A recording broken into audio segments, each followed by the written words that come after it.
ಪ್ರಿಯರಾದವರೇ, ಯೇಸುಕ್ರಿಸ್ತನ ನಾಮದಲ್ಲಿ ನಾನು ನಿಮ್ಮನ್ನು ವಂದಿಸುತ್ತೇನೆ.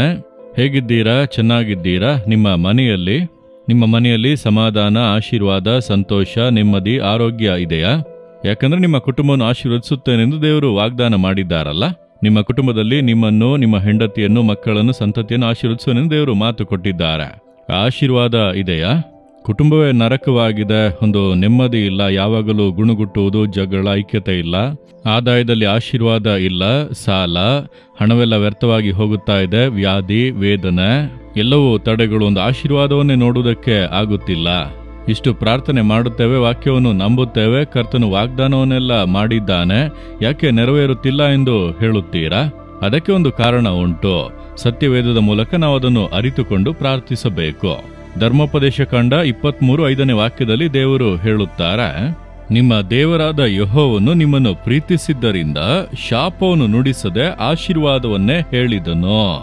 ಅಂದರೆ ದೇವರು ನಿಮ್ಮನ್ನು, ನಿಮ್ಮ ಕುಟುಂಬವನ್ನು ಪ್ರೀತಿಸುತ್ತಾರೆ. ಆ ಪ್ರೀತಿಯ ನಿಮಿತ್ತ ನಿಮ್ಮ ಕುಟುಂಬದಲ್ಲಿರುವಂತಹ ಶಾಪವನ್ನು ಆಶೀರ್ವಾದವಾಗಿ ಮಾರ್ಪಡಿಸಲು ಬಯಸುತ್ತಾನೆ.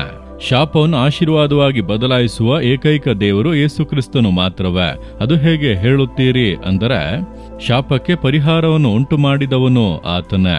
ಸತ್ಯವೇದದಲ್ಲಿ ಗಲಾತ್ಯದವರಿಗೆ 3:13 ವಾಕ್ಯದಲ್ಲಿ, ಯೇಸು ಶಿಲುಬೆಯಲ್ಲಿ ಸತ್ತಾಗ ನಮ್ಮ ಶಾಪಗಳನ್ನು ವಹಿಸಿಕೊಂಡು ನಮ್ಮ ಶಾಪಗಳನ್ನು ಆಶೀರ್ವಾದವಾಗಿ ಬದಲಾಯಿಸಲು ತನ್ನನ್ನು ಶಿಲುಬೆಯಲ್ಲಿ ಬಲಿಯಾಗಿ ಕೊಟ್ಟನು. ಆತನೇ ಶಾಪಗಳಿಗೆ ಪರಿಹಾರವನ್ನು ಉಂಟು ಮಾಡಿದಂಥ ದೇವರು. ತನ್ನ ರಕ್ತವನ್ನು ಸುರಿಸಿ ಪರಿಹಾರವನ್ನು ಉಂಟು ಮಾಡಿದನು. ಯೇಸುವಿನ ಶಿಲುಬೆಯನ್ನು ನೆನೆಸಿ ನೋಡಿರಿ. ಒಂದು ಆತನ ರಕ್ತ ಪೂರ್ತಿಯಾಗಿ ಸುರಿಸಲ್ಪಟ್ಟಿತು. ಒಂದು ನಮ್ಮ ಪಾಪಗಳನ್ನು ಕ್ಷಮಿಸಲು, ನಮ್ಮ ಹೃದಯವನ್ನು ಆತನ ರಕ್ತದಿಂದ ತೊಳೆದು ಶುದ್ಧೀಕರಿಸಲು. ಎರಡನೇದಾಗಿ ಆತನ ಶರೀರ ಗಾಯಗೊಂಡಿತ್ತು. ಆ ಗಾಯಗಳು ಇಂದಿಗೂ ಕೂಡ ಆತನ ದೇಹದಲ್ಲಿ ಬಾಸುಂಡೆಗಳಾಗಿ ಇವೆ. ಆತನ ಬಾಸುಂಡೆಗಳಿಂದ ನಾವು ಗುಣವಾದೆವು.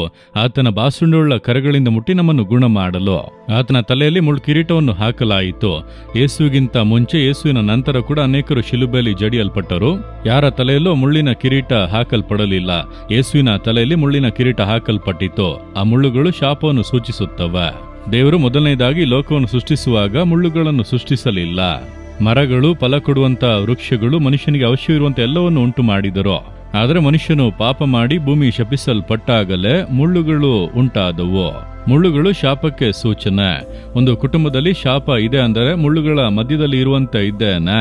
ಒಂದು ನೆಮ್ಮದಿಯೇ ಇಲ್ಲ, ಸಮಾಧಾನವೇ ಇಲ್ಲ ಎಂದು ಹೇಳುತ್ತಾರೆ. ನೀವು ನೋಡಿದ್ದೀರಾ? ಅಂದರೆ ಶಾಪ ಅಲ್ಲಿ ಕ್ರಿಯೆ ಮಾಡುತ್ತಿದೆ ಎಂದು ಅರ್ಥ. ಒಂದು ವೇಳೆ ನಿಮ್ಮ ಪೂರ್ವಜರ ಪಾಪದ ನಿಮಿತ್ತ ಶಾಪ ಹಿಂಬಾಲಿಸಬಹುದು. 3-4 ತಲೆಮಾರಿನವರೆಗೂ ಶಾಪ ಹಿಂಬಾಲಿಸುತ್ತದೆ ಎಂಬುದಾಗಿ ವಾಕ್ಯ ಹೇಳುತ್ತದೆ. ವಿಗ್ರಹಾರಾಧನೆ, ಮನುಷ್ಯರ ಪೂಜೆ, ದೆವ್ವಗಳ ಪೂಜೆ, ಅದೇ ರೀತಿ ತಪ್ಪಾದ ನಂಬಿಕೆಗಳು, ಮನುಷ್ಯರನ್ನು ಗಾಯಗೊಳಿಸಿದಂತ ಕೆಲವೊಂದು ಕಾರ್ಯಗಳು, ದೇವರನ್ನು ದುಃಖಪಡಿಸುವಂತ ಪಾಪಗಳು ಶಾಪವಾಗಿ ಹಿಂಬಾಲಿಸುತ್ತವೆ. ಅದರ ಬಾಧೆ 4 ಸಂತತಿಯವರೆಗೂ ಬರುತ್ತದೆ ಎಂಬುದಾಗಿ ವಾಕ್ಯದಲ್ಲಿ ಹೇಳಲ್ಪಟ್ಟಿದೆ.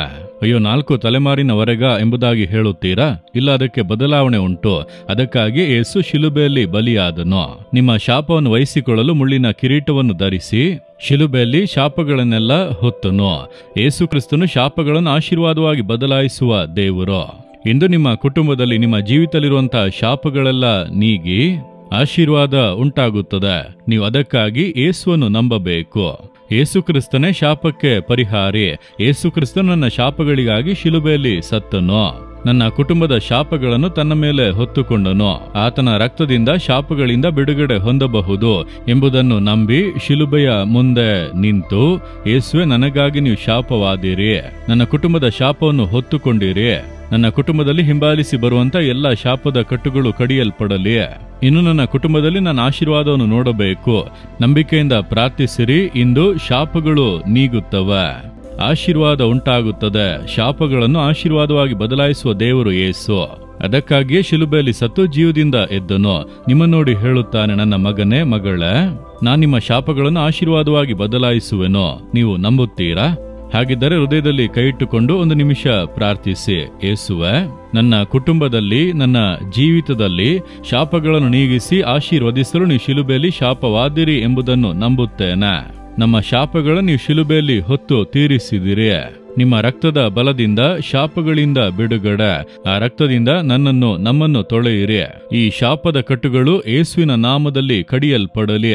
ನೀವು ಮಾತು ಕೊಟ್ಟಂತೆ ಶಾಪಗಳನ್ನು ಆಶೀರ್ವಾದವಾಗಿ ಬದಲಾಯಿಸಿ ನನ್ನನ್ನು ನನ್ನ ಕುಟುಂಬವನ್ನು ಆಶೀರ್ವದಿಸಿ. ನಾನು ನಂಬುತ್ತೇನೆ, ಆಶೀರ್ವಾದಗಳನ್ನು ಹೊಂದಿಕೊಳ್ಳುತ್ತೇನೆ. ಯೇಸು ಕ್ರಿಸ್ತನ ನಾಮದಲ್ಲಿ ಆಮೇನ್, ಆಮೇನ್.